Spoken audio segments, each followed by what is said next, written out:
안녕하십니까, 정환진입니다. 여러분, 가난은요 성공을 앞당기는 매개체인지도 모르겠습니다.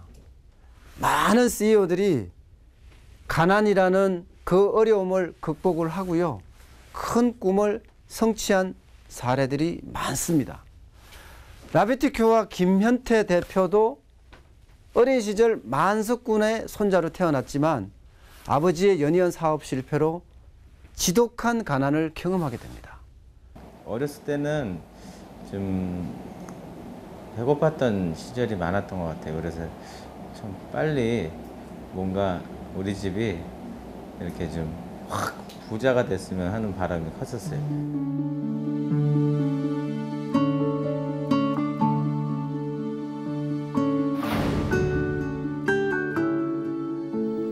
배고팠던 어린 소년의 소망은 청년이 되어서도 쉽게 이뤄지지 않았습니다.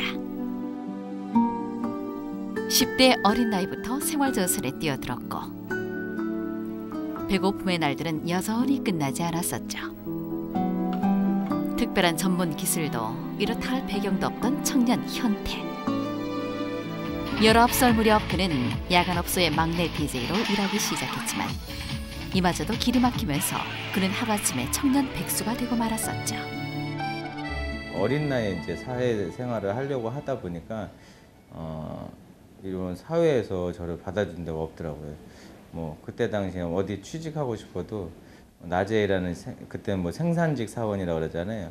일명 뭐 공장에 이렇게 취직해서 일을 한다. 생산직 사원 뭐 이런 것도 뭐 다양하게 시도를 해봤었는데 잘 안 되더라고요. 그러던 어느 날이었습니다. 일자리를 찾아 나선 그의 눈에 운명처럼 다가왔던 한 장면이 있었으니 바로 헤어 디자이너였죠. 강한 끌림이었습니다.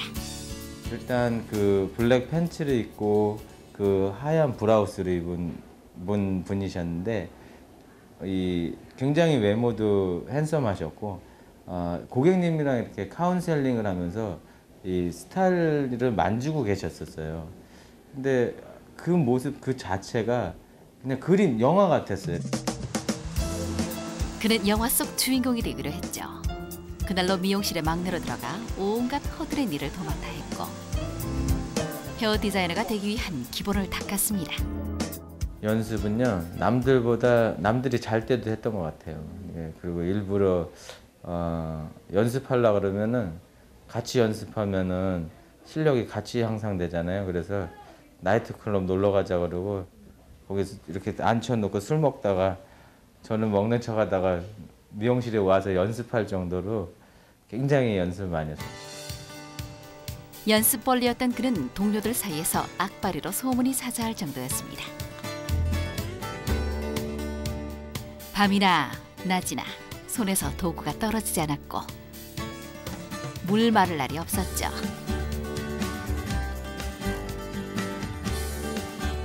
남들보다 수많은 그 연습 그리고 반복적인 어떤 트레이닝을 계속해서 결국은 저만의 이제 노하우들을 이제 가지기 시작했죠. 그게 시간이 지나니까요 고객이 생기는 거예요. 어느 날은요 내가 참 우울증에 많이 시달려서 기분 전환으로 갔는데 자네가 해줬던 그 머리 감기기가 너무 고마웠다. 정말 단순한 이야기였지만 거기에 서서히 만족하기 시작합니다. 그러면서 고객은 점점 늘어나게 되고요. 여기서 김현태 대표의 어떤 장점이 나오잖아요. 바로 CEO들이 가질 수 있는 가장 큰 장점인 차별화를 찾아내는 겁니다. 커트 기술부터 작은 서비스까지 동료들 사이에서도 늘 돋보였던 그는 빠르게 인정받기 시작했습니다. 고객들이 그를 찾는 이유는 간단했습니다. 전문가로서 고객들에게 어울리는 제 스타일을 찾아주는 컨설턴트의 역할에 충실했기 때문이었죠. 현대 스타일리스트 김고은입니다. 막내 디자이너였던 당시에도 누구도 가르쳐주지 않았던 고객 만족의 개념이 그에겐 철저하게 자리 잡혀 있었습니다. 철저한 서비스 마인드와 90도로 굽히는 인사는 따라올 자가 없었죠.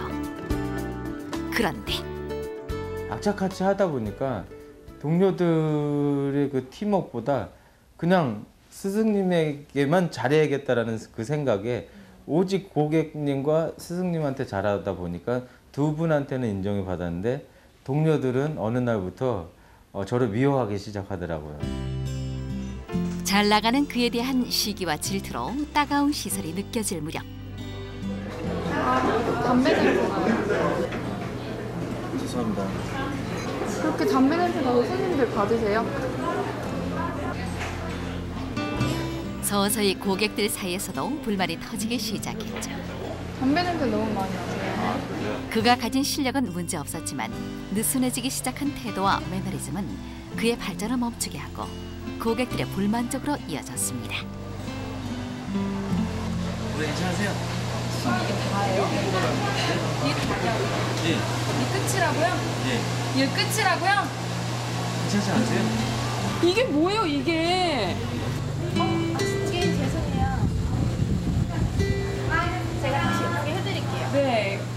저는 이 스타일을 원한 게 아니에요. 여기도 웨이브 넣고 싶고 여기도 이제 좀 더 이렇게 볼륨감 있게 해달라고 했는데 본인 마음대로 하셨잖아요. 악바리 근성에 성실 그 자체였던 그의 추락. 자만 속에서 추락하는 건 순식간이었습니다. 너 머리가 그게 뭐야? 봤어? 머리 이상하잖아. 너 마음에 들면 다야? 승리 마음을 먼저 읽어야지. 본인 마음에 들어야 되는데 너가 말한 스타일은 완전 틀려. 죄송합니다, 선배님. 동료들의 외면 속에서 그는 외톨이가 되었고 그러는 사이 자기 개발도 멈춘 채 겉멋에만 처져 있는 디자이너가 되었던 거죠.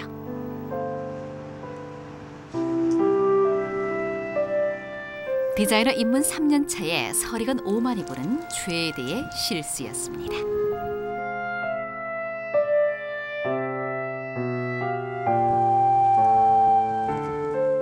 제가 그렇게 열심히 하던 내 모습이 어느 날부터 없어지는 거예요, 그냥. 왜냐하면은 내가 노력하지 않아도 누군가가 계속 기다리고 또 해야 되고 또 누군가가 가만히 있으면 또 돈을 주고 또 뭐 이런 것들이 편안하게 일이 돼버리니까 어느 날부터 이제 좀 이 슬럼프와 매너리즘 뭐 이런 것들이 오더라고요. 자칫하면 무너질 수 있는 위기. 그는 기본과 초심으로 돌아가기로 했습니다. 고객들의 원성을 부르던 흡연 습관도 버리고 최고의 깔끔남과 매너남으로 다시 태어났습니다. 고객과의 소통도 다시 시작했습니다. 고객의 마음과 투상의 개성, 전체 스타일과의 조화를 이루는 디자인을 찾아냈고 미용 제품에 대한 전문 상식을 갖추거나 과학적인 이론과 지식을 겸비한 전문성으로 고객 응대에 나섰죠. 전문 상식이 곁들여진 그의 설명은 고객들에게 깊은 신뢰를 주었습니다. 그렇게 고개를 숙이고 배움의 자세로 돌아가면서 보조 디자이너 시절보다 더욱 혹독하게 연습하고 연구를 거듭했습니다. 그러다가 이제 정말 이제 깨달은 거죠. 내가 변하지 않으면은 여기서 살아남을 수 없겠다. 무엇보다도 그 당시에 그곳에 오는 최고의 그 고객님들이 정말 저 같은 사람한테 서비스를 받으면 진짜 불쾌할 것 같다라는 생각에 다시 한번 깊은 반성을 했던 것 같아요. 곰곰이 생각해 보니까 본인 스스로 고객 만족을 시킨다고 이야기를 하고 왔는데 사실은 알고 보니까 내가 가지고 있는 경험과 다양성과 기술력만 강조를 했지 고객이 고유하게 가지고 있는 머리의 두상이라든가 또 나름대로의 고객의 어떤 주문 다 무시했던 거예요. 아, 내가 잘못했구나. 아무리 기술력이 좋아도 아무리 내가 훈련하고 연습한다고 하더라도 고객이 싫어하면 그것은 고객 만족이 아니다. 이제는 다양성에다가 거기에 기술력을 넣고 마지막으로 고객이 고유주하게 가지고 있는 성질, 두상이라든가 자기의 취향이라든가 이것까지 반영을 한 거예요. 그러니까 입소문이 나기 시작하는 거예요. 입소문이. 세상의 경험보다 더 값진 게 없더라고요. 돈 주고 살 수 없는 게 경험이더라고요.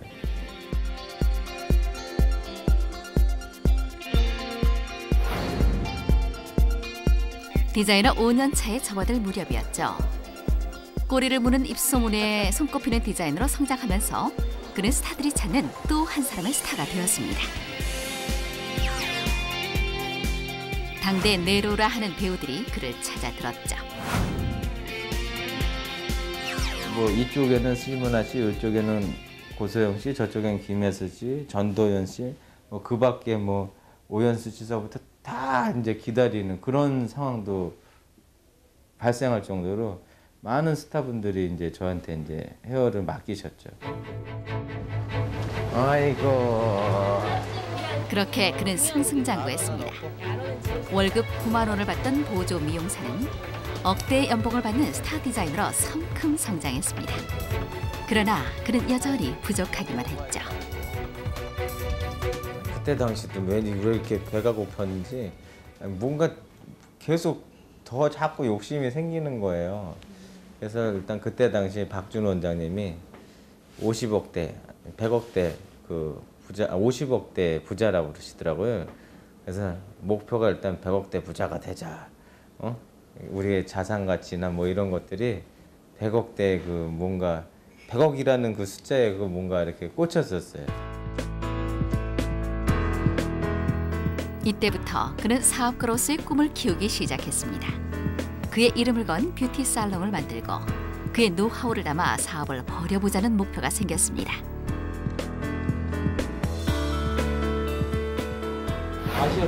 하지만 무턱대고 나설 순 없었죠. 디자인으로서 기술은 자신 있었지만 경영의 초보자라는 약점을 보완할 지원자가 필요했습니다. 이때 그가 생각한 것은 삼국지에 등장하는 유비, 관우, 장비의 동원결이었죠. 그렇게 그는 조력자이자 파트너와 함께 공동 창업에 나서기로 했습니다. 파이팅! 일단 저희들만의 신문화 공간을 만들고 싶었어요. 오감 만족을 시킬 수 있는. 그래서 이제 저 혼자의 힘보다 동료들과 이제 파트너십을 갖고 회사를 설립을 하고 그리고 뷰티 살롱이 들어서기 적합한 장소를 찾아서 부지를 장기 임대하고 그곳에 그가 오랫동안 구상해온 신문화 공간을 설계했습니다. 그렇게 모든 일은 순조로운 듯 보였습니다. 그는 예정일에 맞춰 그의 1호 매장 오픈 소식을 홍보하기 시작했습니다. 그런데 문제가 시작됐죠. 젊은 이제 의욕에 그때 29살 막 이때거든요. 젊은 의욕에 할 수 있다라는 어떤 그 막연한 그 계획 없는 플랜이었던 것 같아요. 처음에 시작할 때는. 그러다가 길에서 6개월 동안 있었던 것 같아요. 공사는 마음처럼 진척되지 않았고 심지어 건물 공사에 전혀 경험이 없는 그의 약점을 이용해 현장에서는 비용을 부풀리고 눈속임을 하는 일도 벌어졌습니다. 정말 생각지도 못한 일이었죠. 2배 이상의 돈이 들어. 그러다 보니까 이제 길에서 일은 못 하고 오픈은 안 되고 그리고 이제 곧 이제 부도 위기까지 생긴 거예요. 이제 돈이 없으면 안 되는 상황이고.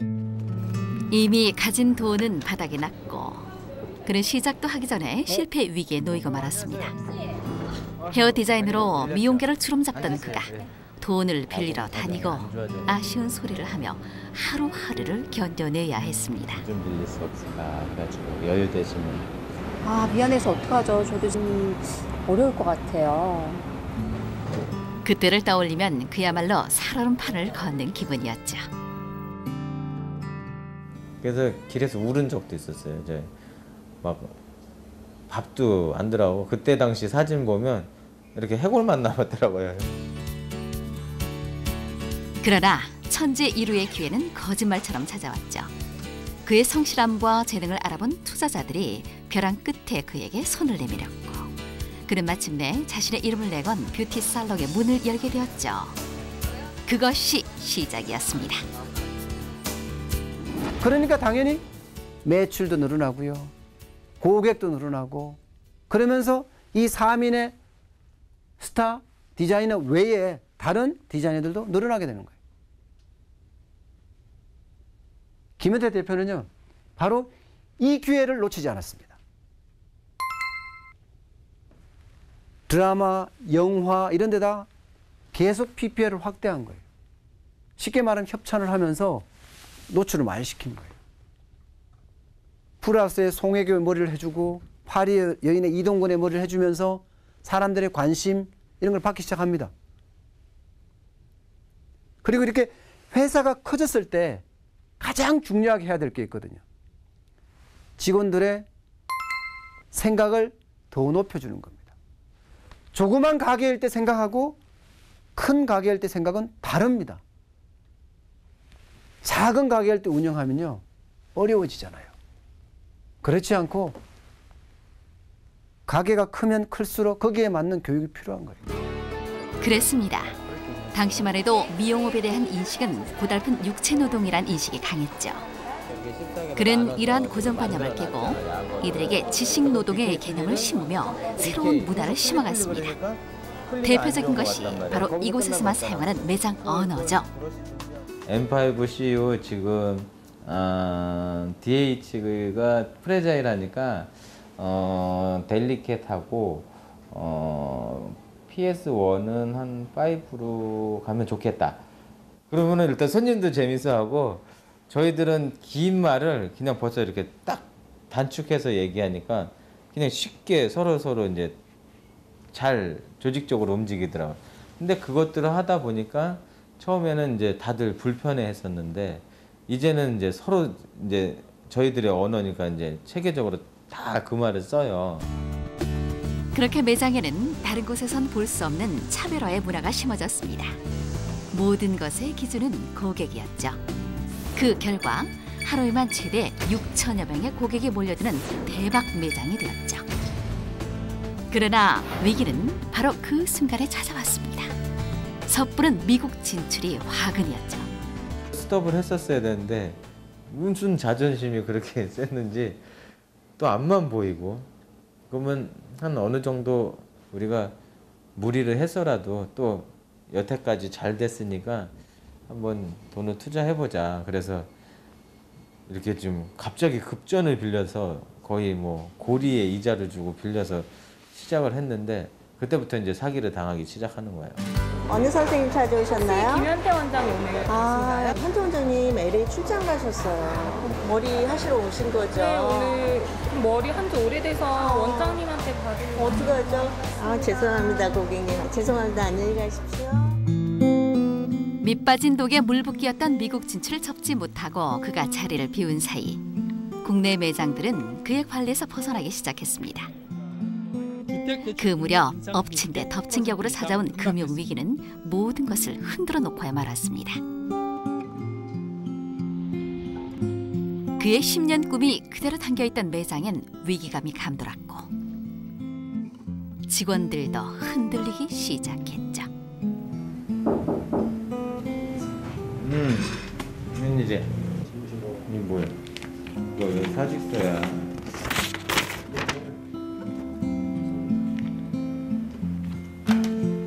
그에게 끝이 다가온 것만 같았죠. 쓸데없는 자존심과 객기로 인해서 회사가 휘청거릴 수 있는 그런 상황을 맞이한 거잖아요. 그리고 살이 썩어 들어가면은 일부를 잘라내고 나머지 몸을 살려야 되는데 그거를 안 하고 그냥 계속 썩어가는 걸 몰랐던 거죠. 경영에 미숙하다 보니까. 거의 2년 동안 아파할 수밖에 없는 이유가 됐던 거죠. 근데 김현태 대표는 그 위기를 기회로 잘 만들어냅니다. 그게 CEO의 자질 아닌가 싶습니다. 바로 사람들이 떠날 때 조직을 축소를 하고요.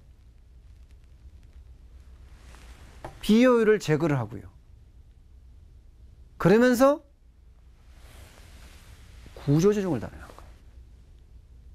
위기 때 내 사람을 알아본다 그러잖아요. 그 위기 때 김현태 대표의 진짜 가족들을 알게 된 겁니다. 그러면서 회사도 내실화를 기하는 거죠. 구조조정을 했으니까요. 그랬습니다. 그는 무너지지 않았습니다. 위기는 교훈을 얻는 시간이었고 그는 제자리로 다시 돌아왔죠. 내가 다시 위기가 왔을 때 내 옆에 누군가가 나를 도와줄 수 있는 조력자들이 생길 수 있게 내가 이 뭐라 그럴까요? 그들에게 많이 베풀자. 그리고 또 겸손해지자. 그리고 직원들을 진짜 너무 사랑해야 된다. 30억 불의 손실이 있었지만 그것이 그의 앞길을 막진 않았습니다. 막대한 수업료를 치르고 얻은 교훈에 맞춰 여전히 차별화된 경영을 위해 현장에서 뛰었습니다.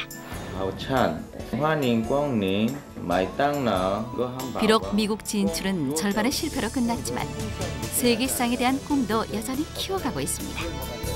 그의 다음 목표는 중국, 그리고 한류 열풍으로 들어오는 외국의 고객을 막기 위해 또 한 번의 변신을 준비하고 있습니다. 화이팅! 어느새 경영 입문 10년 차에 CEO. 이제 조금 세상을 알 것 같다는 김현태 대표. 10년의 경험은 그에게 새로운 날개가 되고 있습니다. 아시아에서 최고로 인정받을 수 있는 뷰티 칼리지를 설립하는 게 제 꿈이거든요. 저희의 그 K-스타일과 저희의 메뉴와 또 한국의 스타일들을 이렇게 알려드리고 왔을 때 반응들이 굉장했었습니다. 그래서 다시 한번 제가 또 다른 목표가 생겼어요. 제가 꿈꾼 그 프로젝트는 꼭 실현해야겠다는 생각이. 현재 김현태 대표는요, 라뷰티코아의 CEO를 맡고 있습니다. 근데 김현태 대표는 이걸 굉장히 낯설어합니다. 아직 내가 CEO가 될 단계가 아닌데 CEO란 단어는 너무 멀리 있는 것 같은데 현실로 다가와 있거든요. 그러면서요, 본인이 가지고 있는 그 도전정신 있잖아요. 그게 이제는 나는 CEO이기 때문에 어쩔 수 없다. 이 CEO에서 내가 더 크게 성공을 하면 된다. 마치 일본의 존 앤 섹션이나 영국의 비달 사순이나 토니 앤 가이처럼 시작은 대한민국의 최고. 좀 더 시간이 흐르면 아시아 최고의 뷰티 재단으로 성숙할 수 있겠다 하는 목표까지 가지게 됩니다. 그만큼 CEO로서의 어떤 책임감이 굉장히 강한 거죠. 언젠가는 세계 사람들이 나 김현태를 알아주는 그날을 만들려고 노력하고 있습니다. 여러분들도 지켜봐 주십시오. 분명히 세계 속의 김현태로 성장할 겁니다. 오늘 여기까지입니다. 고맙습니다.